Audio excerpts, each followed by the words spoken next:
विशाल महाराज जय भीम नमः बुद्धाय। और सही में आज मेरा ऐसा कुछ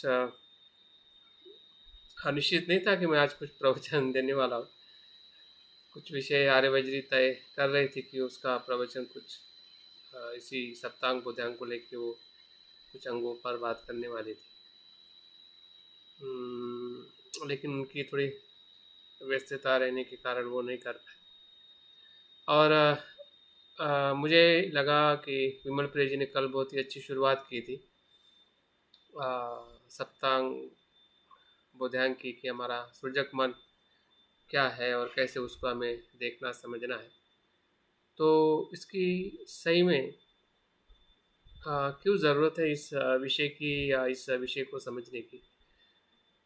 तो इसके बारे में भी हमने बार बार जब भी हम ऐसे कोई भी विषय के संपर्क में आते हैं, अभ्यास करते हैं, तो प्रश्न ज़रूर हमने अपने आप से पूछना चाहिए कि जैसे कि अभी संजय जी ने कहा कि हम सबको पता है सप्तपौधांग, हमने शायद काफ़ी मित्रों ने पढ़े होंगे, पता भी होगा, लेकिन बार बार उसी विषय का अभ्यास करना, चिंतन करना या उसके बारे में जानना सुनना क्यों हमें ज़रूरत है, क्यों हम सुनना चाहते हैं, क्यों हम अभ्यास करना चाहते हैं, इससे हमें क्या लाभ मिलता है और लाभ का हमें क्या और आगे बढ़ने के लिए हमें मदद मिलती है क्या। तो इन सभी बातों को हमने बार बार अवलोकन करना चाहिए। और मैं उम्मीद करता हूँ कि आप सभी मित्र या लंबे समय से इस धम्म यात्रा में हम प्रवेश कर चुके हैं। तो कहीं ना कहीं शुरुआत इसी ही सप्तबोधायन के कुछ न कुछ अंगों से ही हुई है। तो देखते हैं आज हमारा सृजक मन क्या कहता है और कैसे उसको हम शब्दों में समझे, उसके बाद मन से समझे और उसके बाद प्रज्ञा से भी समझे। तो तीनों स्तर पर हमें इस विषय को या किसी भी अस्तित्व को, जीवन को अगर समझना है, क्योंकि संज्ञा में समझना इसलिए ज़रूरी है क्योंकि वो भाषा का एक माध्यम है। जिस भाषा को हम प्राथमिक स्तर पर जानते हैं, समझते हैं कि बुद्ध क्या कहना चाहते हैं या सत्यता का प्राथमिक कनेक्शन है, प्राथमिक स्पर्श है, वो हमें शब्दों से ही होता है, जिसे हम संज्ञा कहते हैं। लेकिन वहीं तक हमें सीमित नहीं रहना है, उससे थोड़ा और गहरे मन के भीतर विज्ञान से जानने का प्रयास करना चाहिए, मन से जानने का प्रयास करना चाहिए कि मेरे मन में वो कहाँ पे दिखाई देता है, कैसे मैं उसको देख पाता हूँ, समझ पाता हूँ। तो तब जाके हमारा वो धर्म का जीवन जो है और गहरा होने लगता है। और मन से ही जानते हुए हमें नहीं रुकना है, तो उससे प्रज्ञा से जानना है। तो प्रज्ञा से जानने का मतलब वो कैसे प्रतीत समुत्पन्न है और वहाँ पे स्व है या नहीं है। अगर उस चित्त में, उस विज्ञान में अगर स्व रहता है तो वो फिर से हमें वो कुशल कर्म भी हमारे लिए बंधन का कारक बनता है। अगर स्व नहीं रहता है या स्व को हम जान लेते कि स्व एक प्रकार से भ्रम है, मिथ्या धारणा है, जो कुछ आचरण हो रहा है, जो हमें अनुभव हो रहा है, वो प्रतीत समुत्पन्न स्वरहित है। तो इस प्रज्ञा से जब हम शब्दों को सुनते हैं, मन से थोड़ा उसको जानते हैं और प्रज्ञा से उसको और गहरे प्रक्रिया में देखने का बार बार प्रयास करते हैं, तो धम्म जीवन और गहरा होने लगता है और हमें बहुत सारी चीज़ें जो अभी तक हमारे कानों से स्पर्श होके गई है, लेकिन हमें उसका सही बोध नहीं हुआ है, ऐसे बहुत सारे शब्द हमें रियलाइज़ होने लगते हैं कि यार ये तो पहले भी मुझे पता था, लेकिन अभी मुझे उसका सही अर्थ या उसका अनुभव मुझे हुआ है। तो इस विषय के साथ हम जीवन के हर पल से पल में, पल पल में हम जुड़े हुए, जिसे मन कहते हैं। मन हमारे लिए या मन के लिए हम या हमारे लिए मन कोई नया नहीं है। जैसे कि सांस का आना जाना और हमारे शरीर का अस्तित्व में रहना, ये कोई मतलब नहीं समझने वाली बात नहीं है।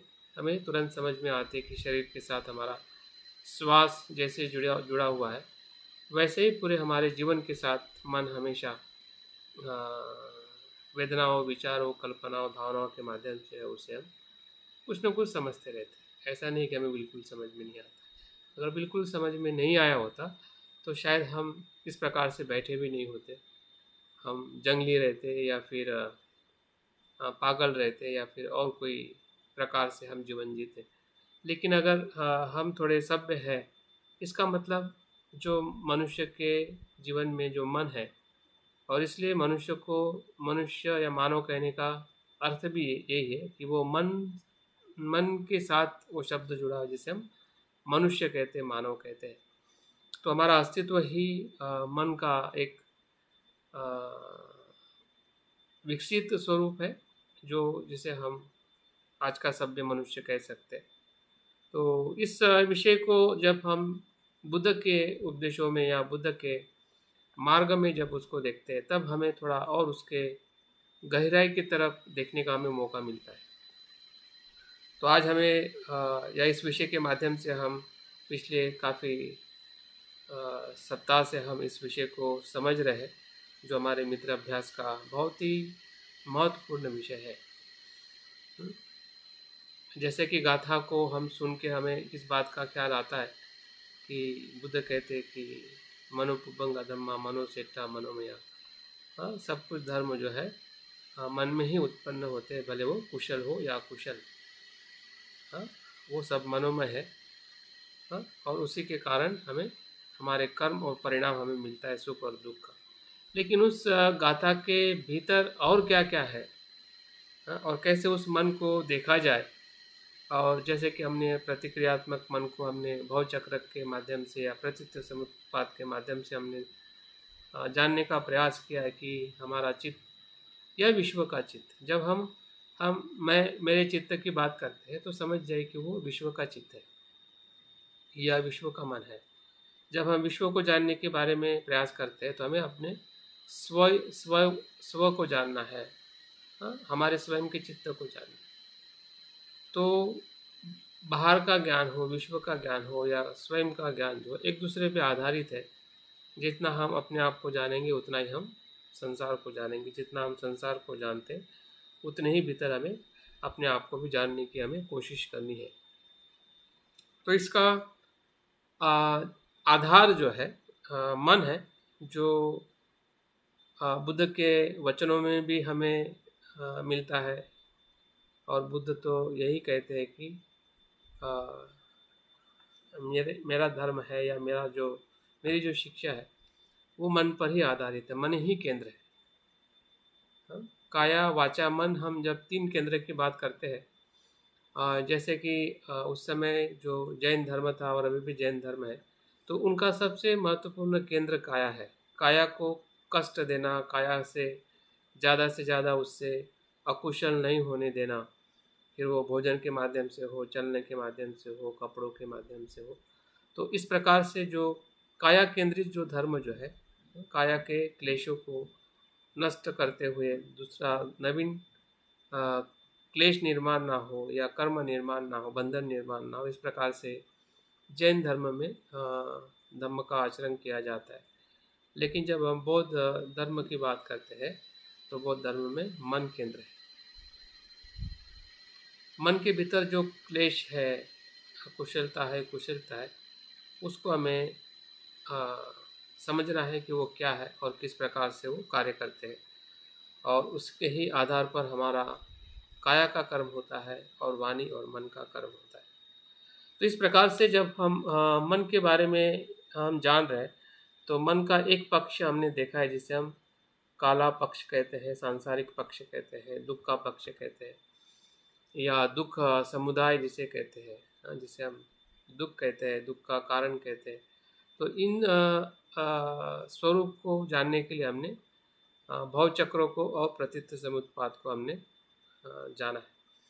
तो प्रतीत्व समुत्पाद जो है दो तरीके से या दो स्तर पर उसका अनुसरण किया जाता है। बुद्ध ने दो प्रकार से प्रतीत्व समुत्पाद कहा है। एक प्रतीत्व समुत्पाद वो है जो हमने भवचक्र या प्रतिक्रियात्मक मन में देखा कि अज्ञान से संस्कार से विज्ञान, और इस प्रकार से जो 12 निदान है। तो उसी प्रकार से जो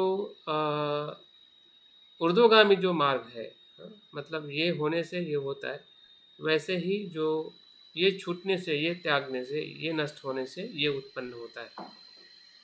जब मनुष्य के मन में या हमारे मन में जब जागृति जागती है या प्रज्ञा जागती है, तो हमारे में जो दुख को देखने का जो अनुभव जो है हमें श्रद्धा की तरफ ले जाता है। तो श्रद्धा की तरफ ले जाने का मतलब क्या है कि संसार के प्रति जो आसक्ति जो है वो कम होने लगती है और बुद्ध के प्रति आसक्ति या श्रद्धा बढ़ने लगती है। मिथिलेश जी, आप आपके माइक को बंद करिए। आपका माइक बीच बीच में ऑन ऑफ हो रहा है, तो उसको आप देख लीजिए। मिथिलेश जी, माइक पे क्लिक करें, बंद हो जाएगा। हाँ, थैंक यू। तो खुला रखना है तो वीडियो खुला रखें, बाकी कुछ भी खुला ना रखें, और मन को खुला रखें। तो प्रत्युत समुत्पाद संसार का भी आधार है, और प्रत्युत समुत्पाद निर्वाण की तरफ ले जाने वाला मार्ग का भी आधार है। और आज हम उसी मार्ग के बहुत सारे बुद्ध के पूरे वचन ही संसार से निर्वाण की तरफ ले जाने वाले, और फिर उसमें आर्यष्टांगिक मार्ग आ जाता है। और जितना भी बुद्ध के हर एक वचन ऊर्ध्वगामी या लोकोत्तर अवस्था की तरफ, निर्वाण की तरफ ले जाने वाले हैं। उसमें ही जो सप्त बोधांग जो है, एक प्रकार से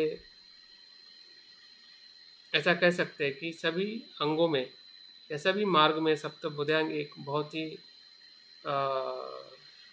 अनुभव का, या जो चित्त की जो सृजकता है, जैसे हम सृजक मन की जो हम बात कर रहे हैं, तो मन कैसे सृजक होता है या सृजकता का मतलब क्या है, और सही में सृजक मन कैसे सप्त बोधांग के माध्यम से हमारे ही चित्त में, जैसे कि अकुशल धर्म है, लोभ जैसे हमारे चित्त का धर्म है, वैसे ही अलोभ भी हमारे चित्त का धर्म है।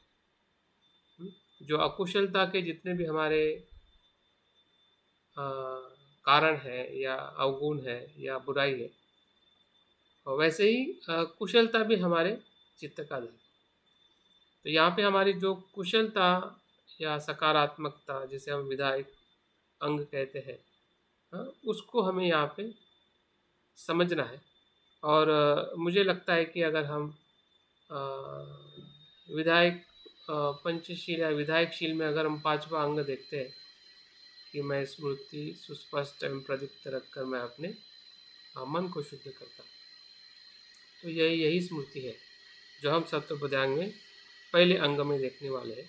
तो सप्त बोधांग का पहला अंग स्मृति है, और 7 बाकी के जो अंग है, दूसरा है धर्म विचय, तीसरा है वीर्य, चौथा है प्रीति, 5वां है प्रशब्दि, छठा है समाधि, और 7वां है उपेक्षा। इन बाकी सभी अंगों के बारे में धीरे धीरे हम बाकी हमारे जो ब्रह्मचारी है, आर्यवज्री है, विमल प्रिय जी है, कुछ अंगों को आगे वो बढ़ाने वाले हैं। आज हम सप्त बोधांग का हम पहले अंग के बारे में हम थोड़ा विस्तृत कह सकते हैं, या कुछ महत्वपूर्ण मुद्दे हम देखने वाले हैं। और इससे हम काफ़ी परिचित हैं जिन्होंने आर्यष्टांगिक मार्ग का अभ्यास किया है, क्योंकि स्मृति का उपदेश आर्यष्टांगिक मार्ग में भी है, 7वां अंग स्मृति का है, सप्त बोधांग में भी है, 4 स्मृति प्रस्थान में भी है, पंचेंद्रिय धम्मेंद्रिय पंचबल में भी है। तो इस स्मृति का जो संबंध जो है बुद्ध के उपदेशों में और बुद्ध के स्वयं के अस्तित्व में, बुद्ध को एक शब्द में जाना जाता है। हमें पता है कि बुद्ध ने बुद्धत्व को प्राप्त किया, ज्ञान को प्राप्त किया, इसलिए उनको बुद्ध कहते हैं।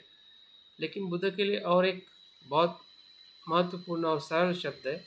बुद्ध उसे कहते हैं कि जो संपूर्ण जागृत है। संपूर्ण जागृति की अवस्था ही बुद्ध है। मतलब स्मृति को या जागृति को हमने सामान्य अर्थ से नहीं देखना है कि वो पहला है तो पहला ही होता है, या फिर उसका यहाँ पे महत्व है और वहाँ पे नहीं है, ऐसा नहीं। वह पल पल की जो अनुभूति है, पल पल का जो सत्य है, या पल पल हमें दुख से मुक्त होने का कोई मार्ग जहाँ से हमें मिल सकता है, जहाँ से जिस मार्ग पर हम चलने वाले, वो स्मृति का मार्ग। इतना आप जान लीजिए। मतलब आप किसी भी जगह पे स्मृति को छोड़ के बुद्ध की बातों या बुद्ध के उपदेश को हम नहीं समझ सकते हैं, या हम उस अवस्था में नहीं आ सकते हैं। तो इस अर्थ से स्मृति कितनी महत्व की है, शुरुआत से लेके निर्वाण तक कहीं पे भी छूटती नहीं है। जहाँ पे छूटती है वहाँ पे बुद्ध नहीं हो सकते, वहाँ पे बुद्ध का वचन नहीं हो सकता है। तो इस अर्थ से स्मृति को हमें समझना है। वो केवल पहला अंग नहीं है, बल्कि वो सभी अंगों में वो स्मृति खिलती है, विकसित होती है। जैसे कि बीज जो है, कोई भी पुष्प हो या फिर कोई बीज हो, बीज जब खुलता है तो बीज की ही ऊर्जा जो है वो पौधों में आती है। जो कमल की जो कली है, वो कली ही धीरे धीरे वो खिलने लगती है, और फिर पूरा जो पुष्प जो है वो खिल जाता है। तो वो स्मृति का ही एक प्रकार से कह सकते हैं कि वो विकसित रूप है। इसलिए स्मृति को हमने एक सिर्फ अंग के रूप में नहीं देखना है, बल्कि वो संपूर्ण प्रक्रिया का स्रोत है, और वो संपूर्ण बुद्धत्व का अनुभव है, प्राथमिकता से लेकर अंतिमता तक। जहाँ से हम जागरूक होते हैं या होने का जब जब प्रयास करते हैं, तब तब समझ जाइए कि हम उस अंग को विकसित कर रहे हैं, और वो विकसित करने का मतलब कहीं ना कहीं हम बुद्ध के स्वभाव में विकसित हो रहे हैं, या बुद्ध के स्वभाव में हम रूपांतरित हो रहे हैं। इसलिए हमने स्मृति को उस प्रकार से देखना चाहिए। और इसकी जो जब मुझे इस स्मृति के बारे में जब मैं मित्र था, तब मैं उसको अभ्यास करता था, सुना था, और मुझे लगा था कि ये शब्द जो है मेरे आध्यात्मिक जीवन में बहुत महत्व का है। ऐसा मुझे तब फील हुआ था जब मैं मित्र था। और हैरानी की बात यह है कि मुझे लगा कि मेरा नाम खुद बदलना चाहिए। एक का भी वीडियो चालू नहीं, मैं सबको रिमूव कर दूंगा यहाँ से। फटाफट वीडियो चालू रखो, नहीं तो मैं अभी क्लिक कर रहा हूँ। जिसका वीडियो नहीं वो ड्रॉप हो जाओ, जिसका वीडियो नहीं चलेगा, आर्य बजरी को मैं ड्रॉप करने वाला हूँ।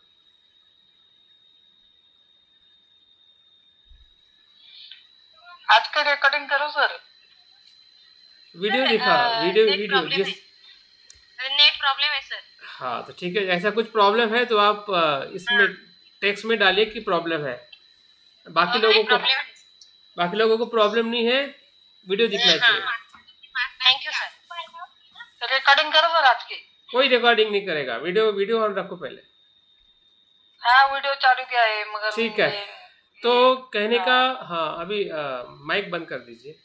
कहने का मतलब ये है कि स्मृति को जैसा मैं जब मैं मित्र था, और तब से लेके मैं इस शब्द के साथ में काफ़ी पता नहीं मुझे कैसे समझ में आया उस समय की स्मृति मेरे लिए बहुत या मेरा आध्यात्मिक जीवन के लिए बहुत महत्व की है। तो मैंने मेरा नाम बदल के स्मृति दीप रखा। मेरा नाम मनीष था, अभी भी है डॉक्यूमेंट में।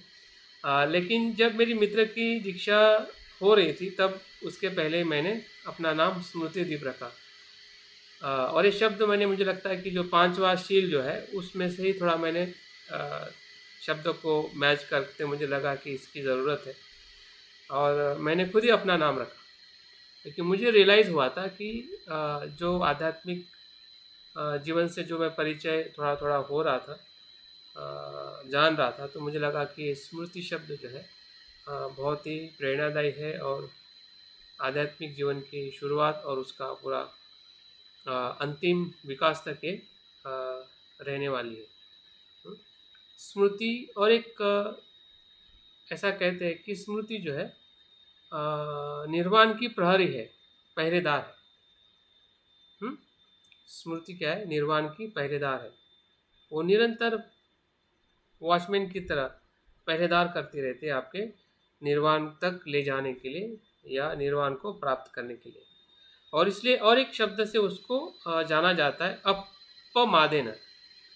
हाँ, ये शब्द बुद्ध का जो है आखिरी वचन के रूप में भी इसको देखा जाता है। जब बुद्ध महापरिनिर्वाण में प्रवेश करने वाले होते हैं उसके पहले बुद्ध जो है दो प्रकार की महत्वपूर्ण शिक्षा देते हैं कि सभी संस्कार अनित्य है। बुद्ध क्या कहते हैं? सभ्य संखारा अनिच्चा। और दूसरा उपदेश देते हैं कि संसार की अनित्यता देख के अपमादेना, मतलब प्रमाद से दूर रहना। हाँ, मतलब स्मृति पूर्वक रहना। प्रमाद क्या है? विस्मृति है, अजागरूकता है, आलस है। और अपमादेना का मतलब क्या है? प्रमाद से दूर रहना, जागरूक रहना। जागृति से संसार की अनित्यता को देख के आप प्रयास करिए। यही बुद्ध के आखिरी वचन। और बुद्ध स्वयं भी इसी ही स्मृति के विकास से ही प्रज्ञा को प्राप्त कर सके, क्योंकि प्रज्ञा और स्मृति का बहुत ही पास का संबंध है। मतलब ऐसा कह सकते हैं कि स्मृति ही है जो प्रज्ञा को उत्पन्न करती है। जहाँ स्मृति नहीं है वहाँ पे प्रज्ञा का जो स्तर है या प्रज्ञा की जो उत्पत्ति है या उसका जो प्रकाश जो है वो विकसित नहीं होता है। और इसलिए जागृति को हमें समझना या जागृति के साथ में हमारे चित्त को अनुभव करना, ये हमारी सबसे बड़ी ज़रूरत है। और इस ज़रूरत को मुझे लगता है कि हम सभी जो मित्र हैं और हम सभी धम्म के प्रवास में चलने वाले हम सभी साथी हैं, तो निश्चित ही हम कुछ न कुछ प्रमाण में जागृति के तत्वों को हम समझ चुके हैं और बहुत कुछ समझने की ज़रूरत है। जो समझ चुके हैं उसके आधार पर हम आज जो प्रयास कर रहे हैं, लेकिन वो प्रयास और हमें आगे ले जाने के लिए जो जागृति क्या है उसको हमें समझने की और ज़्यादा ज़रूरत है। और मुझे लगता है कि आज जिस विषय को लेकर मैं थोड़ा और विस्तृत बात करने वाला हूँ वो थोड़ा ध्यान से सुनिए। पहला हम देखते हैं कि जागृति क्या है, उसके बाद हम देखते हैं कि जागृति और मनुष्य के विकास में क्या उसका संबंध है, और तीसरा हम देखेंगे कि जो बनते संरक्षित जी ने जो 4 स्तर की जो जागृति बताई है और बुद्ध के अनुसार जो 4 प्रकार की जो जागृति है ये हम दोनों भी थोड़ा संक्षिप्त में देखेंगे, ताकि जो परंपरा से बुद्ध के वचनों में जो 4 प्रकार की जो स्मृति है उससे हम थोड़ा और ज़्यादा उसका थोड़ा अवलोकन करेंगे, समझेंगे कि वो क्या है। और बनते संरक्षित जी ने जो हमें हमारे गुरु है और हमें इस विषय के गहराई में ले जाने के लिए जिस प्रकार से उन्होंने वर्णन किया है या जिस प्रकार से उनका चिंतन वो हमारे चिंतन को मदद करने के लिए अनुकूल होता है, तो उसके आधार पर भी हम समझने का प्रयास करेंगे। तो पहले देखते हैं कि जागृति क्या है। जागृति का सीधा और सरल अर्थ है स्मृति, स्मरण रखना, स्मृति में रखना, सजगता, विषयों का स्मरण रखना और उद्देश्य का स्मरण रखना। विषय और उद्देश्य, स्मृति संप्रंजन्य, अगर आपने शब्द सुना है, दोनों साथ साथ में बुद्ध बताते हैं। स्मृति संप्रंजन्य का सराव। संप्रंजन्य शब्द जो है ये बहुत महत्वपूर्ण है स्मृति के साथ। स्मृति एक विषय की जागृति है, जैसे कि हम आनापानसति का विषय जो होता है श्वास होता है, श्वास की स्मृति रखना कि अभी सांस चल रहा है, बाहर आ रहा है, उसकी स्मृति रखना। यहाँ पे आपकी स्मृति क्या है? आप शब्दों को जो सुन रहे हैं उसको सुनते समय उसको स्मरण में ले जाना, हाँ, उसकी स्मृति अगर नहीं होगी तो दूसरे पल में आप शब्दों को स्मरण नहीं कर पाओगे। सुनना और स्मरण करना दो चीज़ें क्या है, एक दूसरे के साथ जुड़ी हुई है। अगर आपकी स्मृति है, लोग कहते हैं ना कि मुझे याद नहीं रहता है, मैं भूल जाता हूँ, तो इस पर भी हमें कार्य करने की ज़रूरत है। ये मतलब मजाक नहीं है कि मैं भूल जाता हूँ, मैं क्या करूँ। ऐसा बोलने से, ऐसा कहने से हम अपने आप को आगे नहीं लेके जा सकते। अगर स्मृति नहीं है तो हमें कार्य करना पड़ेगा। आप बच नहीं सकते, ये मतलब कोई बच नहीं सकता है। विस्मृत होकर हम बुद्ध की शिक्षा का अनुसरण नहीं कर सकते, या हम विस्मृत होकर हम दुख से मुक्त नहीं हो सकते। तो विस्मृत होना क्या है, एक प्रकार से उपक्लेश है, हाँ, जिसे आप कहते हैं कि भूल जाना, स्मरण में नहीं रखना, स्मरण में नहीं आना। हाँ, और क्या स्मरण में नहीं आना, जो सत्य है वो स्मरण में नहीं आना। असत्य तो स्मरण में ही रहता है। संसार को हम कहाँ भूलते हैं, भूल भूल के हम घर पे आ जाते हैं। हाँ, मरने के क्षण में भी हमें सब कुछ याद आने लगता है, हम कुछ नहीं भूलते। संसार तो पूरी तरह से छा चुका है मन में।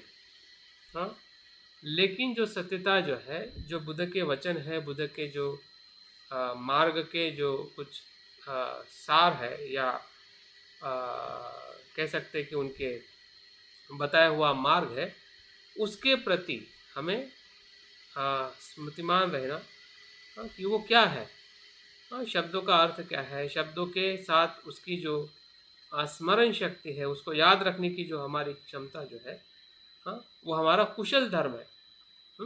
और उस कुशल धर्म को हमें विकसित करना ही है।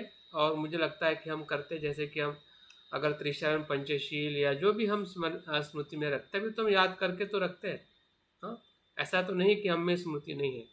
हाँ, लेकिन शब्दों के बहुत सारे ऐसे तत्व होते हैं, या ऐसे सिद्धांत होते हैं, या ऐसी बहुत सारी शिक्षा होती है, उसको हम याद नहीं रखने की कोशिश करते। तो मेरा कहने का मतलब यह है कि हमने ऐसे बातों को, जो उसके जो अर्थ है, उसके प्रकार है, उसको कैसे अनुसरण करने की जो विधि है, अगर आप विधि को ही भूल जाओगे तो कैसे आप आचरण करोगे, है ना। तो विधि की जो स्पष्टता है, हाँ, ये क्या है, कैसे किया जाता है, क्यों किया जाता है, इनके आसपास के जो शब्द है या उसके जो अर्थ है, हाँ, उसका जो सार है, उसको स्मृति में रखना अत्यंत आवश्यक है। हाँ, क्योंकि यही स्मृति जो है हमें आगे ले जाने के लिए हमें मदद करती है। और बनते यहाँ तक कहते हैं कि आध्यात्मिक जीवन का जो प्रारंभ जो है स्मृति से ही होता है। जिस आध्यात्मिक जीवन का हम प्रयास कर रहे हैं, उसकी शुरुआत अगर कहाँ से होती है, हाँ, वो होती है स्मृति से। हाँ, अगर आप ढूंढोगे अपने जीवन में कि मैंने धम्म जीवन कहाँ से शुरुआत किया, तो उसके पीछे क्या कारण रहा होगा, या किस अंग का प्रभाव रहा होगा। सप्तबोधांग की जो पहला जो अंग है स्मृति, हाँ, ये सजगता ही है, स्मृति है, जिसके कारण हम आध्यात्मिक जीवन को हम सकारात्मक मार्ग पर ले जाने का जो हमारा मन रहा है, बुद्ध की शरण की तरफ जाने का, बाबा साहब के विचारों को ग्रहण करने का, या उस पथ पर चलने का, या दुख से मुक्त होने का जो हमारा छोटा सा जो भी अभी तक का प्रयास है, तो उस प्रयास के उगम में अगर आप देखते हैं तो स्मृति का होना ही उस आध्यात्मिक जीवन के प्रवास की तरफ आप अपने आप को देख पाओगे। अगर नहीं हो रहा है, हमें लग रहा है कि अभी भी नहीं हो रहा है, इसका मतलब कहीं ना कहीं हमारी जो स्मृति का स्तर जो है वो कहीं ना कहीं सामान्य स्तर है, और इसलिए हम आध्यात्मिक जीवन के उस भीतर या उसके और गहरे स्तर पर जाने का जो हमें अनुभव अगर नहीं हो पा रहा है, तो उस जगह पे कहीं ना कहीं हमारी विस्मृति है, अजागृति है, और अजागृति को हमें पहचान में आना चाहिए, तभी हम जागरूक हो सकते हैं। अगर अजागृति हमें पहचान में नहीं आएगी और हमें लगेगा कि नहीं मैं तो जागृति हूँ, मैं हर चीज़ करता हूँ, लेकिन उस करने में अगर स्मृति नहीं है कि क्या कर रहे हैं, क्यों कर रहे हैं और कैसे कर रहे हैं,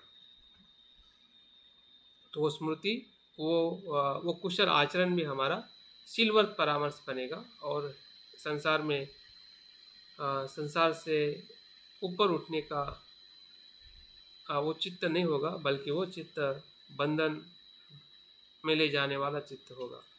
तो हमारा जो कुशल और अकुशल चित्त जो है वो इसी ही जागृति के कारण हमें समझ में आता है, जिसे हम दूसरा अंग धम्म विचय कहते हैं। धम्म विचय तभी संभव होता है कि जब हमारी जागृति जो है विकसित होने लगती है। वही जागृति हमें प्रज्ञा या धम्म विचय की तरफ हमें आगे ले जाती है, अन्यथा हम धम्म विचय और प्रज्ञा की तरफ हम नहीं जा पाते। अगर हमारा प्रज्ञा का विकास हो रहा है, धम्म विचय करने में हमें बहुत ही हम विकसित हो रहे हैं, तो समझ जाइए कि हमारी स्मृति का स्तर बढ़ते जा रहा है। अगर नहीं हो रहा है तो समझ जाइए कि हमारी स्मृति भी अभी तक उतनी विकसित नहीं हो पा रही, जिसे हम सजगता, स्मृति, स्मरण शक्ति या वर्तमान में मन का जो अनुभव है वो उद्देश्य के साथ में नहीं हो पा रहा है। इसको हमें समझने की ज़रूरत है। ये मनुष्य जीवन के साथ एक ऐसे संबंधित है जैसे कि पूरा हमारा अस्तित्व ही ऐसे ही जागृति की प्रक्रिया से, चेतना की जो हमारी प्रक्रिया से ही हमारा पूरा विकास हुआ है। अगर हम मनुष्य जीवन की बात करते हैं कि हमारा जो मनुष्य जीवन जो है वही उसके आधार में या उसका आधार ही चेतना का विकास है, जागृति का विकास है, जिसे हम आधुनिक भाषा में कॉन्शसनेस कहते हैं, है ना। चेतना का या मन का विकास ही मनुष्य का विकास है। जो आज का मनुष्य, जिसे हम आधुनिक या सभ्य मनुष्य कहते हैं, तो इस सभ्य मनुष्य के अस्तित्व में जो हमें शिक्षा, संस्कृति या भाषा या जो भी कल्चर या सभ्यता जो हमें प्राप्त हुई है, वो ही मन के जागृति से ही हुई है। जब हम जागृति की बात करते हैं तो हमें यहाँ पे खास याद रखना है कि मन की जागृति, मन के कुशल तत्व की या कुशल धर्म की जागृति। और ये 4 स्तर से बनते बताते, इसमें ज़्यादा मैं विस्तारित नहीं बताऊंगा, सिर्फ शब्दों में बताऊंगा, बाकी चीज़ हमें खुद ही समझ में आती है। कि पहले स्तर की जो जागृति जो बताते हैं, जिसमें जिसे हम सामान्य जागृति कहते हैं, जिसमें सभी विश्व के सभी मनुष्य और सभी जीव मात्रा, उसमें अमीबा से लेके मनुष्य तक जो प्राणी है, वो जो जिस जागृति में आते हैं, कॉन्शसनेस में आते हैं, उसको कहते हैं इंद्रिय स्तर की जागृति, जिसे हम सेंसियल कॉन्शसनेस कहते हैं। सेंस बेस्ड कॉन्शसनेस मतलब इंद्रिय से जो हमें बोध होता है, फिर वो अमीबा हो या फिर किसी प्रकार का कीटक हो, प्राणी हो, या इवन उसमें वनस्पति भी आ जाती है, क्योंकि उनकी भी एक अपनी सेंस होती है वस्तुओं को अनुभव करने की, और मनुष्य में भी होती है। मनुष्य में इंद्रिय थोड़े ज़्यादा विकसित है, जिसे हम पंच इंद्रिय कहते हैं या 6 इंद्रिय कहते हैं। तो ये जो हमारी जो सामान्य जागृति में जो कुछ भी हम सीखते हैं, जो कुछ भी हमें अनुभव होता है, जिससे हमारा चित्त, मन, अभी इसको हम तीनों जगह पे कह सकते हैं कि वो चित्त है, मन है, चेतना है या विज्ञान है। तो इन तीनों चारों अर्थों से उसको हम देख सकते हैं। अभी इसमें हमें कहीं ज़्यादा संभ्रमित होने की ज़रूरत नहीं है कि वो अलग है या अलग है, वो शब्द अलग अलग है, लेकिन अगर आप जागृति कहो तब भी मन चित्त है, या स्मृति कहो तब भी मन चित्त है या कॉन्शियसनेस है। तो सामान्य जागृति को हमें समझ में आना चाहिए। अगर ये चीज़ हमें समझ में आती है तो हमें नेक्स्ट जो उसका स्तर है वो क्या होता है और कैसे वो बौद्धिक अंग के साथ जुड़ा हुआ है। पहला जो जागृति का स्तर जो है संसार के सभी अस्तित्व के साथ जुड़ा हुआ है। सभी का जन्म जो है फिर मनुष्य मात्रा के तौर पे हमारा या बाकी सभी जीवों का इसी ही सामान्य जागृति में ही आता है। फिर वो एक पल में जन्म लेने वाला कीटक हो और दूसरे पल में मर जाता है, या हम जो थोड़ा लंबा समय तक जीते, बाद में हमारा मृत्यु होता है। तो ये जो सामान्य जो जागृति में जो जीवन जीते हैं हम सभी, तो ये जागृति का एक स्तर है जो हमें नैसर्गिक स्वरूप में हमें वो प्राप्त हुआ है, या उसमें हमारा विकास हुआ है, जिसे हम कह सकते हैं कि सभी जीव मात्र, आप, मैं, संसार में जितने भी विकसित हम सभी लोग हैं, वो एक ही स्तर पर हमारा विकास हुआ है। अभी बनते ये बताना चाहते हैं कि दूसरे प्रकार की जो जागृति है वो है मानवीय स्तर की जागृति, जिसे दूसरी भाषा में स्व जागृति कहते हैं। ये बहुत महत्वपूर्ण है, स्वानुभूति या स्व जागृति, सेल्फ अवेयरनेस। पहली जो अवेयरनेस जो है वो ग्रुप अवेयरनेस है, या यूनिवर्सल अवेयरनेस है, या कॉमन अवेयरनेस है, ऐसा कहते हैं। दूसरी जो अवेयरनेस जो है वो सेल्फ अवेयरनेस, स्व जागृति। और यहाँ पे बनते ये बताना चाहते हैं कि ये बोधि के अंग के साथ जुड़ा हुआ है, सेल्फ जागृति। पहली जागृति एक सामान्य जीवन के लिए है, जो सभी उसमें जन्म लेते हैं और अपना जीवन जीते हैं, लेकिन उस जीवन से थोड़ा हमें ऊपर उठ के जीना है। जैसे कि हम सभी मनुष्य प्राणी हैं, लेकिन ये मनुष्य क्या बन सकता है, क्या हो सकता है, तो इसकी जो जागृति जो है वो सप्तबोधांग के अंग में या बोधि के अंग में काउंट होती है। यहाँ से हमें खास समझना है कि स्व जागृति के अंदर क्या क्या आता है। स्व जागृति मतलब, ऐसा दूसरे भाषा में एक ऐसा कह सकते कि जागृति की जागृति मतलब स्व जागृति। जैसे कि इंद्रिय की जागृति तो हमारे पास में पहले से ही है, तो उसी की जागृति की, इस जागृति का लक्ष्य क्या है। अगर मैं मनुष्य जीवन में मुझे जो जागृति मिली है तो वो क्या है और उसका क्या हो सकता है। स्वजागृति मतलब दूसरी और कोई जागृति नहीं, जो हमारे पास सामान्य जागृति है, उसी जागृति पे हम प्रश्न करते हैं कि ये जो मेरा जन्म मुझे मिला है मनुष्य जीवन का, वो क्या है और इसका लक्ष्य क्या है, मीनिंग ऑफ लाइफ जिसे हम कहते हैं। जैसा मीनिंग ऑफ लाइफ आपके इंद्रिय में से ही आपको दिखने में, जैसा हम पढ़ते हैं, शिक्षा इसलिए तो महत्वपूर्ण है कि वो हमें संसार के विषयों से जागरूक करती है। इसलिए बाबा साहब ने कहा कि शिक्षा शेरनी का दूध है, और वो विकास करने का सबसे महत्वपूर्ण साधन है मनुष्य समाज और देश और पूरे विश्व के लिए। तो शिक्षा लेने से हमें क्या, इसी इंद्रियों से हम शिक्षा लेते हैं, सामान्य इंद्रिय से, तो सामान्य जो जागृति है धीरे धीरे स्व जागृति में परिवर्तित होने लगती है। और फिर वही जो विद्यार्थी जो है वो अच्छा विद्यार्थी बनता है, फिर वो साइंटिस्ट बनता है, शिक्षक बनता है, लीडर बनता है, या बोधिसत्व बनता है, बुद्ध बनता है। तो ये जो स्वजागृति जो आई है वो बोधि के अंग के साथ जुड़ी हुई है, और उसके अंदर जो बुद्ध ने जो 4 प्रकार की जो जागृति बताई है, जिससे हम संबोधि के अंगों को विकसित कर सकते हैं। पहली जो जागृति जो है वो काया की जागृति, जिसे हम कायानुपश्यना कहते हैं। सतिपट्ठान सूत्र के आधार पर बुद्ध ने जो 4 प्रकार की जो जागृति का जो वचन या उनका जो उपदेश जो है, काया की स्मृति, कि शरीर क्या है, कैसे होता है, उसके भीतर जो हमें शुभता दिखाई देती है कि सही में शुभता है क्या, क्या अशुभता है, जिसे मैं मेरा कहता हूँ कि सही में मैं है या नहीं है, इसका स्व अवलोकन। सामान्य तौर पे हमें लगता है कि शरीर ऐसा ही है और ऐसा ही रहना चाहिए और ऐसा ही होना चाहिए।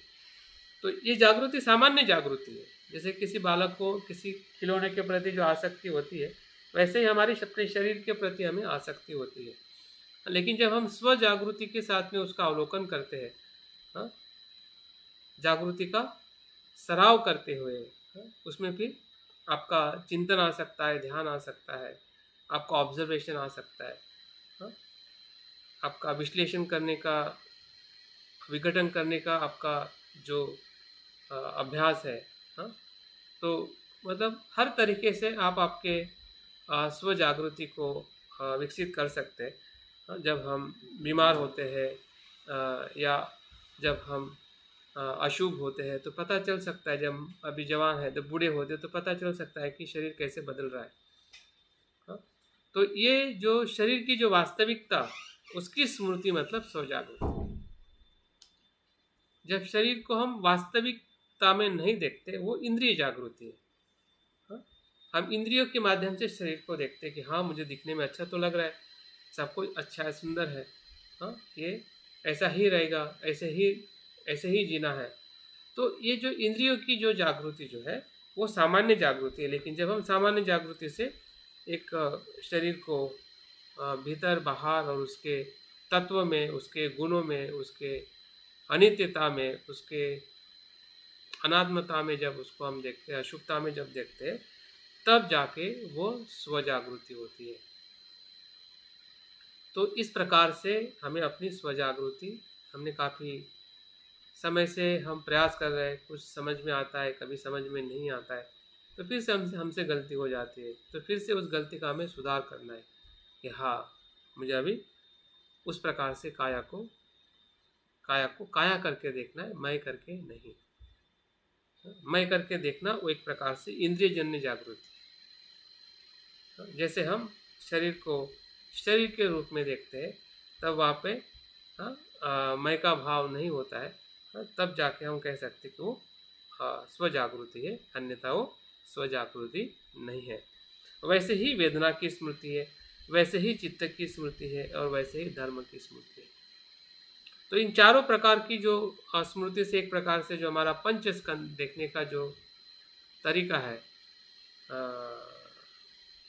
और उसकी स्मृति है, विषयों को स्मरण रखने की स्मृति, मतलब काया की स्मृति, मतलब काया क्या है उसके हमें स्मरण होना चाहिए कि काया को मुझे कैसे देखना है, वेदना को कैसे देखना है, फिर वो सुखद हो या दुखद हो या तटस्थ हो, चित्त भी हमारा कुशल हो या अकुशल हो, धर्म में भी कुशल हो या अकुशल हो, सभी किस प्रकार से उत्पन्न हो रहे हैं और कैसे लय हो रहे हैं, और उसमें ऐसा कोई आत्मभाव या मिथ्या धारणा या जो स्व होने का जो क्या कहते हैं, नित्य स्व होने का जो भाव है, स्व जागृति क्या करती है, उस भाव से, उस मिथ्या भाव से वो बाहर ले आती है। यहाँ पे जो स्व जागृति मतलब इसका दो दो परिप्रेक्ष्य है। स्व जागृति मतलब जो असत्य है उसको समझना और सत्य उसको समझना। स्व के दो स्वरूप है, एक असत्य स्वरूप है जब हम आत्मभाव से स्व को देखते हैं, वो एक स्व हो गया, और एक सत्य भाव से देखते हैं, सत्यता में देखते हैं, हाँ, जिसमें अनित्यता को देखते हैं स्व में, जिसको हम अनात्म भाव में देखते हैं, उसका जैसा है वैसा जब हम देखते हैं तो वो स्व जागृति है। जब उसको हम अहंकार में देखते हैं, जब उसको नित्य भाव में देखते हैं, तो वो उसको भी कभी कभी हम स्व जागृति कहते हैं कि नहीं, मुझे तो मैं मेरे लिए कर रहा हूँ, मुझे पता है मैं क्या कर रहा हूँ, हाँ। तो वो जो इंडिपेंडेंट जो आइडेंटिटी जो है, जिसे हम अहंकार प्रेरित स्व विकसित होने की बात करते हैं, जिसके कारण हम हमेशा इंडिपेंडेंट इस शब्द को हम काफ़ी स्व जागृति के साथ में लेते, लेकिन वो सामान्य इंडिपेंडेंसी है, वो रियल नहीं है। इंडिपेंडेंट ऐसा कोई मैं है ही नहीं, लेकिन उसी मैं के अस्तित्व में हम सब कुछ निर्माण करते हैं, और हमें लगता है कि उसी के प्रति हम जागरूक हैं और उसी के लिए हम सब कुछ करते हैं। लेकिन बोधि के अंग के साथ में जब उसको हम देखते हैं कि उसकी सही में वास्तविकता क्या है, जिसको मैं मेरा कहता हूँ, हाँ, तब जाके सभी चीज़ें जो है हमें इंटरडिपेंडेंट दिखने लगती है। और इंटरडिपेंडेंट देखकर काया, वेदना और चित्त और धर्म को जब उसको हम रियलाइज़ करते हैं या उसका अनुभव लेते हैं, उसके प्रति हम स्मृतिमान रहते हैं, तब जाके स्व जागृति जो है वो हमें बुद्धत्व की तरफ ले जाती है या निर्वाण की तरफ ले जाती है। तो इस प्रकार से जो चारों प्रकार की जो स्मृति जो है, जो हमें बोधि के अंग को विकसित करने के लिए क्षण प्रतिक्षण मदद करती है। क्षण प्रतिक्षण, जब भी आप शरीर के साथ जागरूक हो जाते हैं तो उसी क्षण से हम निर्वाण के पथ पर चलना शुरू कर देते हैं। अभी हम जागरूक हैं तो अभी भी हमारा जो पथ जो है वो बोधि पथ है। हाँ? अगर जागरूक नहीं है तो वहाँ पे बोधि पथ रुका हुआ है। तो हमारा बोधि पथ इस प्रकार से हमने अपने चारों अवस्थाओं में या चारों स्तर पर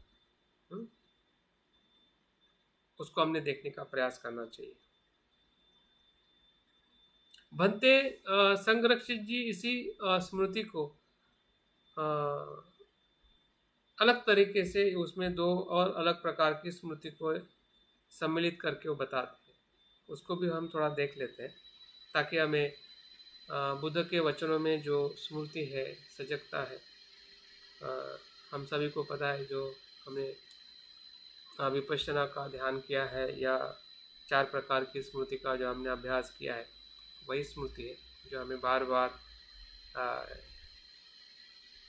क्षण प्रतिक्षण हमारे पंच स्कंद को देखने का ही दूसरा नाम स्व जागृति ऐसा हम कह सकते हैं। क्योंकि ये जो चारों जो स्मृतियाँ हैं ये हमारे पंच स्कंद के साथ में ही जुड़ी हुई है, जिसे हम रूप, वेदना, संज्ञा, संस्कार और विज्ञान कहते हैं। तो भंते संरक्षित जी ने जो बताया, पहली जो स्मृति जो है वो है वस्तु मात्रा की स्मृति, जागृति। भंते यहाँ पर वस्तु मात्रा के प्रति जो आज का रवैया जो है, एनवायरनमेंट है या जिस चीज़ों को हम इस्तेमाल करते हैं, तो आधुनिक परिप्रेक्ष्य में इस स्मृति को भंते जी ने पहला स्थान दिया है। क्योंकि इससे हम वस्तुओं को कैसे इस्तेमाल करते हैं, वस्तुओं में कैसा हमारा आसक्ति भाव होना चाहिए या नहीं होना चाहिए, आसक्ति भाव होने से जो एनवायरनमेंट है या चीज़ों को हम कैसे गलत उपयोग में लाते हैं या जिसके कारण हमारा जो वातावरण है या वस्तुओं के प्रति जो हमारी भोग वृत्ति जो है, जिसे हम भौतिकवाद कहते हैं, तो ये बहुत ही बढ़ चुका है। और इस भौतिकवादी प्रवृत्ति को, भोगवादी प्रवृत्ति को, उपभोग प्रवृत्ति को अगर उसके प्रति हम जागरूक नहीं होते तो हमारा बना हुआ संसार ही हमें जकड़ लेगा और हमें कहीं पे भी ऐसा समय ही नहीं मिल पाएगा कि हम स्वयं के लिए कुछ कर सकें। क्योंकि हम इस वस्तुओं में इतने अस्त व्यस्त हो जाते हैं या जाएंगे कि हमें पता ही नहीं चलेगा कि वस्तुओं का हमारे लिए जीवन है कि हमारा जीवन वस्तुओं की। जैसे कि मोबाइल या जो भी आजकल चीज़ हमारे पास में है या जिसका भी हम एक लग्जरियस लाइफ के तौर पे जो हम इस्तेमाल कर रहे हैं, तो इस वस्तुओं की जो सत्यता जो है या उसकी जो सुख देने की क्षमता जो है वो कितनी है, और उसके प्रति हमें सजग होकर भौतिक जीवन का हमें आनंद भी लेना है और भौतिक जीवन में हमें फंसना नहीं। यही उसका भंते जी का तात्पर्य है। क्योंकि भंते जी ने भी आधुनिक जगत में जो धम्म हमें बताया है उसका उद्देश्य भी यही है कि हमें भौतिक जीवन छोड़ना नहीं है, लेकिन भौतिक जीवन में फंसना नहीं। भौतिक जीवन में हमें रहना है लेकिन भौतिक जीवन में हमें फंसना नहीं है। यही जागृति का जो सराव जो है वस्तु मात्रा की जागृति में हमें बनते बताना चाहते हैं। उसमें सभी निर्जीव वस्तु और निसर्ग सभी कुछ इसमें आ जाता है अगर उसको उस प्रकार से हम वस्तुओं को देखते हैं।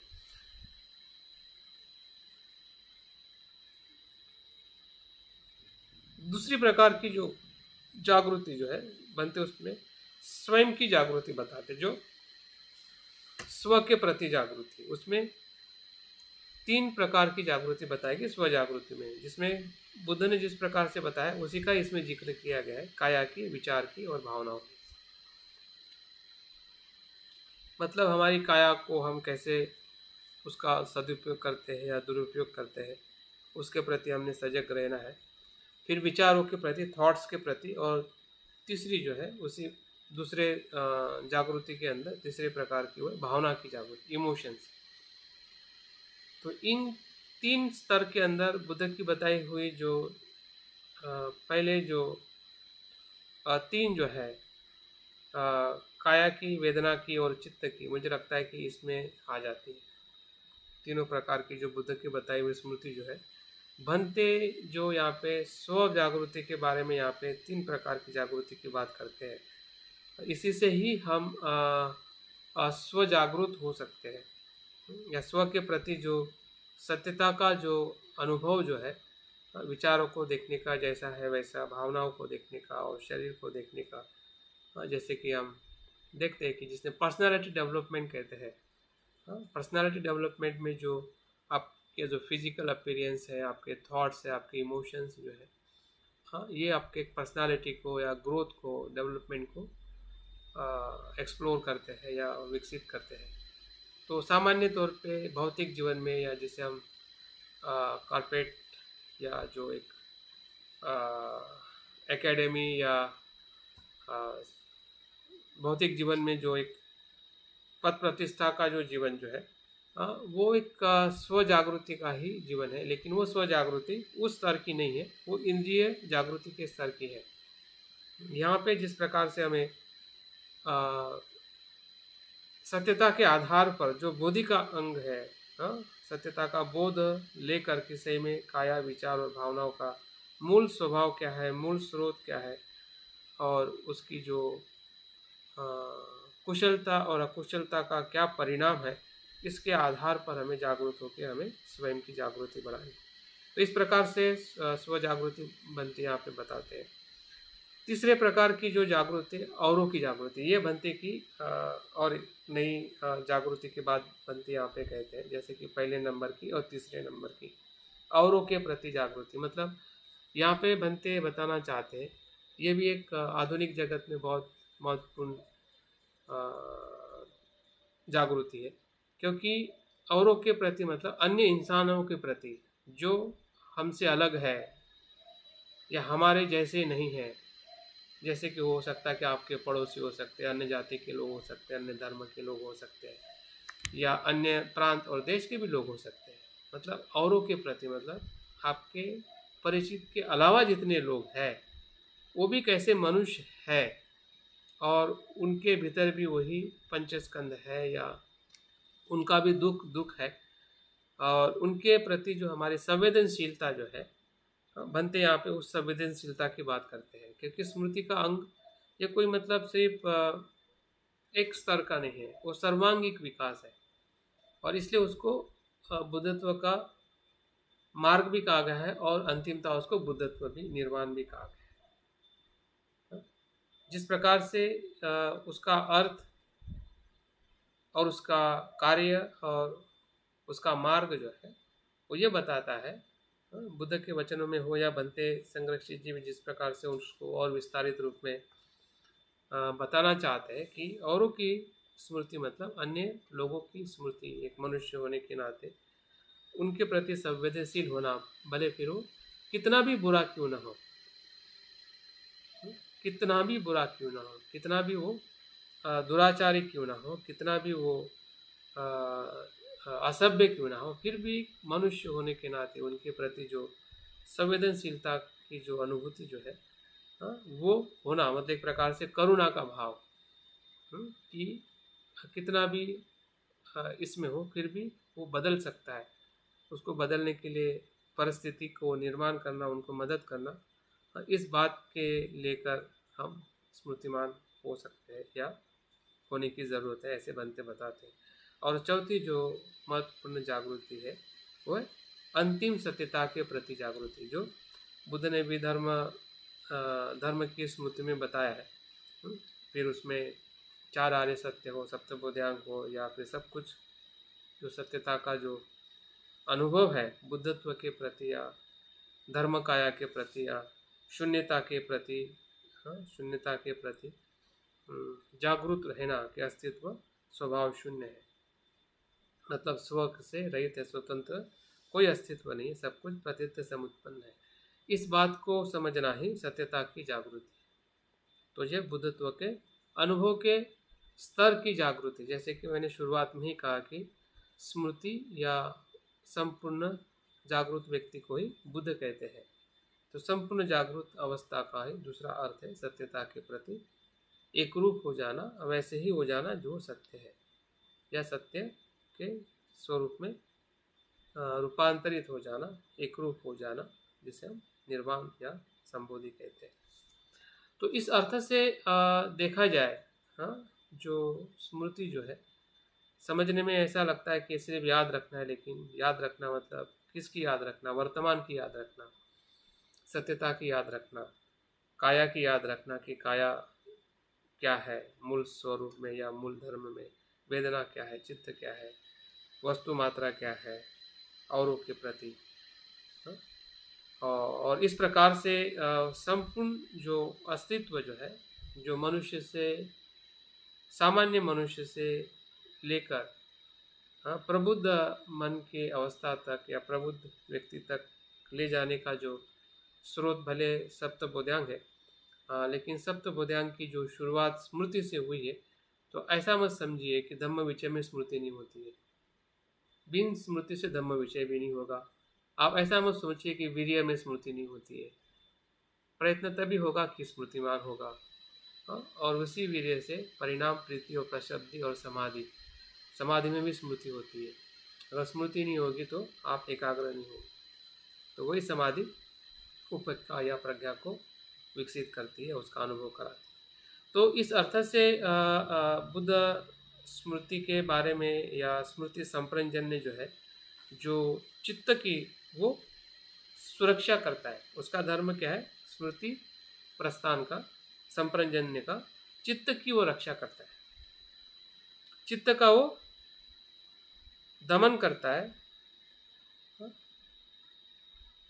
चित्त के एक दमन मात्र से सभी कुछ नियंत्रित हो जाता है, क्योंकि सब कुछ, जितने भी दुख है, जितने भी समस्या है, चित्त से उत्पन्न होती है, मन से ही उत्पन्न होती है।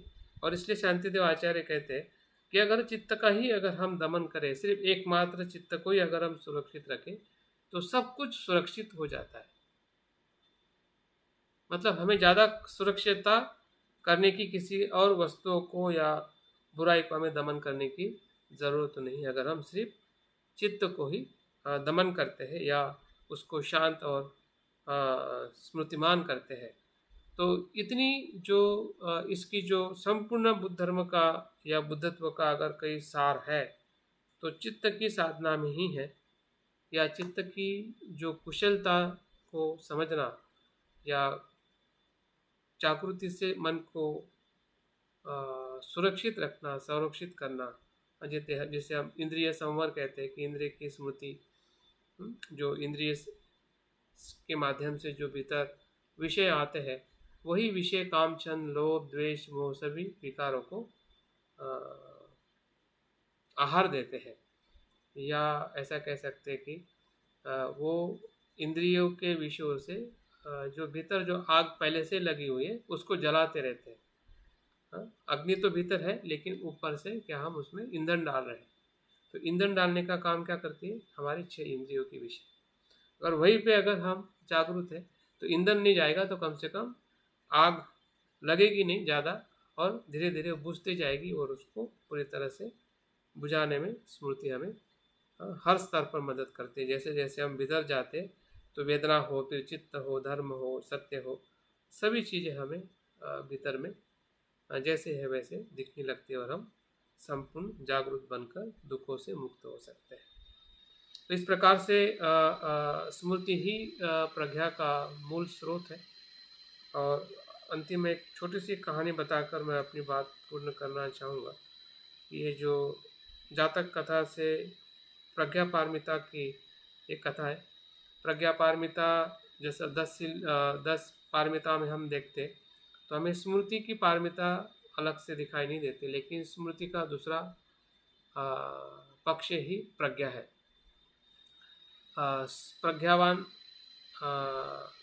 होने से ही, स्मृतिमान होने से ही व्यक्ति प्रज्ञावान होता है, और तभी प्रज्ञा जागृत होती है कि जब मनुष्य स्मृतिमान होता है। तो एक समय की बोधिसत्व जब बुद्ध बोधिसत्व के रूप में जन्म लेते हैं, तब उनका नाम कुदाल होता है। कुदाल कुदाल जो होती है, जैसे कि कुदाल मतलब जो मिट्टी निकालने वाली जो कुदाल होती है ना, उनके ही नाम से उनका नाम पड़ा है, कुदाल जातक कथा। कुदाल नाम का कुदाल नाम का व्यक्ति इसलिए होता है क्योंकि वो आ, उस वस्तु के साथ में वो काफ़ी आसक्त होता है। तो जब बोधिसत्व कुदाल का काफ़ी लंबे समय से आजीविका के लिए इस्तेमाल करते हैं, तो आजीविका करने के बाद उनके मन में एक बार धारणा आती है कि मैं इस सभी संसार के इस आजीविका को छोड़कर गृह त्यागी का जीवन बिताऊं, और वो भिक्षु या क्या बोलते हैं, सामने बन जाता है या सन्यासी बन जाता है। लेकिन सन्यासी बनने के पहले वो जो कुदाल जो होती है वो एक जगह पर छुपा के रखता है, और वो सन्यासी या भिक्षु बन जाता है। तो कुछ दिन के बाद उसको उसकी याद आती है, और इतनी याद आती है कि वो चिवर छोड़ देता है, वापस आ जाता है। फिर से वो आजीविका की तरफ लगता है, फिर से उस कुदाल से जमीन खोदेगा या जो भी काम करेगा, और फिर से कुछ जीवन जीता है संसारिक। फिर से उसको लगता है कि यार जीवन अच्छा नहीं है।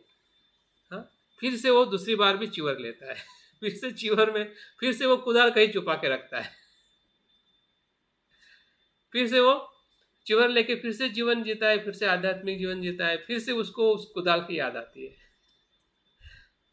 फिर से वो और चिवर छोड़ देता है, फिर से वो संसार में संसारिक गृहस्थी जीवन में आता है, फिर से वो आजीविका चालू करके फिर से उसको उस कुदाल का इस्तेमाल करता है। तो ऐसा 6 बार करता है, 6 बार करता है, और 7वीं बार उसको लगता है कि यार ये तो मैं बहुत ही इस आसक्ति में फंस गया हूँ इस कुदाल के, तो अभी क्या किया जाए। जब भी मैं छुपा के रखता हूँ तो मुझे उसको उसके बाद में याद आती, याद आने से मैं इतना चंचल विचलित हो जाता हूँ कि मैं उस जगह पे रह ही नहीं पाता हूँ जिसके कारण मैंने गृह त्याग किया। ये हालत हमारी भी होती है।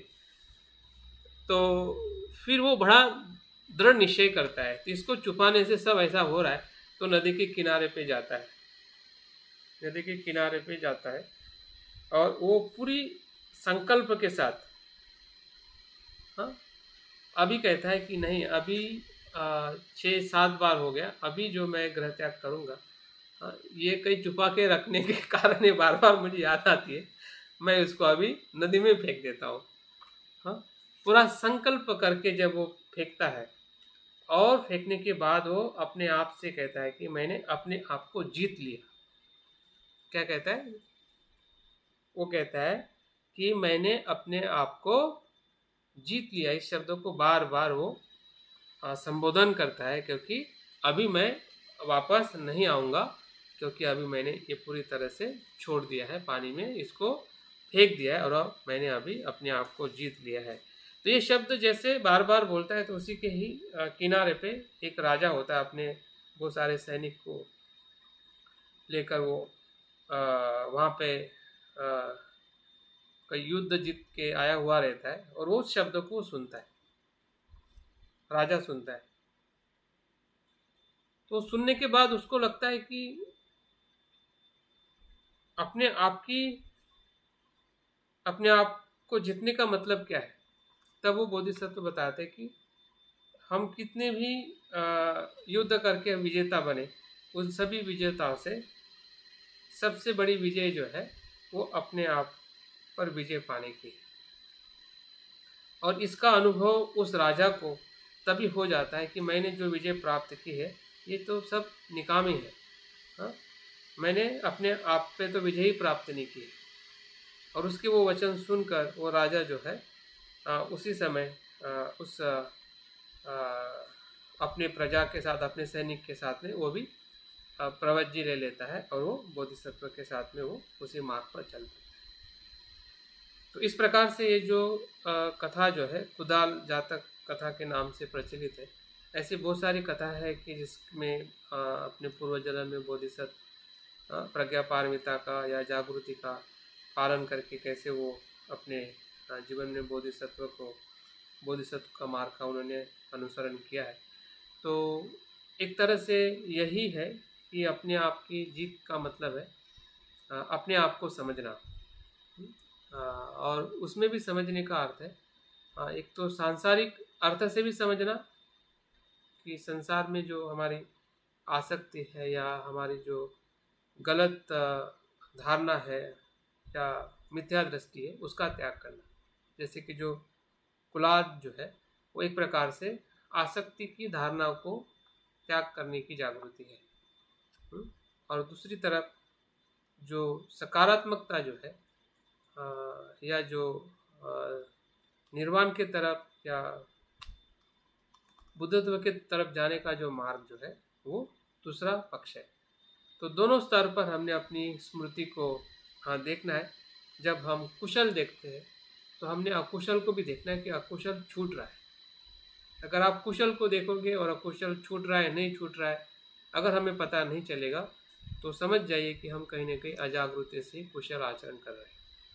तो उस कुशल आचरण में भी वही रहेगा जो अकुशल आचरण में रहता है। क्योंकि अकुशल आचरण में जो अहंकार या जो धारणा होती है वही धारणा कुशल आचरण में रहने से और ज़्यादा वो वैसा कहते हो जैसे कि अकुशल आचरण हमारा पत्थर के जैसा है। ये जो कुशल आचरण जो है अहंकार के साथ में वो लोहे के जैसा बन जाएगा। ये तो पत्थर के जैसा है तो पत्थर का फूट भी जाएगा जो अकुशल है। लेकिन कुशल के साथ अगर आपका अहंकार बढ़ गया कि मैं ही मेरा शील ऐसा है वैसा है या मैं ऐसा हूँ वैसा हूँ कुशलता में, तो उसमें अगर हम सही तरीके से काया की वेदना की जो स्मृति अगर प्रचित्त समुत्पाद के आधार पर अगर हम नहीं देख पाए तो ये हमारा कुशल आचरण लोहे जैसा बनेगा और हमें पता ही नहीं चलेगा कि हम हमारे साथ में बंधन मुक्ति के लिए हम आचरण कर रहे हैं या अपने आप को ही हम सोने की बेड़ी है, सोने की जो हथकड़ी है हम डाल रहे हैं हमें पता नहीं चलेगा। और इसलिए हमें बोधि के अंग में जो स्मृति जो है काया वेदना चित्त की वस्तु मात्रा की औरों की और स्व की जागृति के आधार पर उसको हमने समझना है जिसमें हमारा चित्त शुद्ध हो सके, चित्त का सुरक्षा हो सके और हमारा जो उद्देश्य जो है उद्देश्य की तरफ हमारा मार्ग अग्रसर हो सके। अगर उद्देश्य की तरफ हमारा मार्ग नहीं जा रहा है इसका मतलब वो शीलवत परामर्श बनते जा रहा है। तो इस प्रकार से हमने स्मृति के पहले अंगों को अगर हम देखते हैं तो बुद्ध के आखिरी शब्द फिर से हमें स्मृति में लाना ज़रूरी है कि सभी संस्कार अनित्य है। अप्रमादित होकर धम्म का जीवन जिए, यही बुद्ध के आखिरी वचन है। और मुझे लगता है कि इसी वचनों के साथ मैं अपनी बात पूर्ण करता हूँ। जय भीम, नमो बुद्धाय। बहुत बहुत साधुवाद। सर एक क्वेश्चन सर कुछ क्लियर हो रहा है? हाँ बोलो सर। ये फर्स्ट में आपने बोला कि ये सेंसेशनल बेस्ड कॉन्शियसनेस और सेकंड में आपने बताया कि दूसरे प्रकार की जागृति सेल्फ अवेयरनेस। तो सर ये बिकॉज ऑफ थिंकिंग माइंड की वजह से है? हाँ अलर्टनेस। जी okay, thank you sir. Okay thank you. जो भी प्रश्न है तो कुछ समय है तो कर सकते हैं, अन्यथा फिर नेक्स्ट क्लास में इसके ऊपर हम कुछ मनोगत और प्रश्नोत्तरी ले सकते हैं।